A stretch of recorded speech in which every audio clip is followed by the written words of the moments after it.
गावामध्ये मथुरचा इतिहास आहे का या मथुरने सलग 2 वर्ष माझ्या कपाळावर गुलाल लावला। तिसरा वर्ष जो होता आताचा बरोबरीने सामना उतरला। काही नियमावली आहेत, नियमावलीच्या नुसार दोन्ही गाड्यांचं चिठ्ठी उडवली। त्या चिठ्ठीच्या माध्यमातून चिठ्ठी त्यांच्या नावाने निघाली म्हणून आज ते पळतायत इथे। त्यांना पळायची संधी भेटली, पण किरण आप्पा माझे मित्र होते।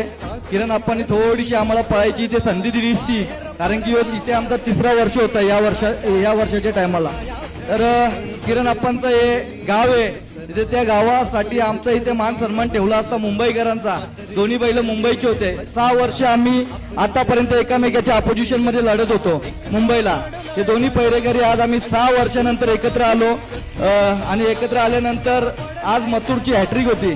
पण काही हरकत नाही, जे देवाला मान्य आहे त्या देवाच्या मान्यनुसार त्या बैलगाडा क्षेत्रामध्ये आपल्याला जे निकाल दिलाय त्या निकालाच्या वतीने जे पण निकाल आम्हाला दिला त्या निकालाचा आम्ही मान्य केलं आणि येणाऱ्या पुढच्या वर्षी नक्कीच चांगला पैरा करून येईल आणि 4थ्या वर्षाचा गुलाल घेऊन नक्कीच जाईल इथून। जय श्रीराम।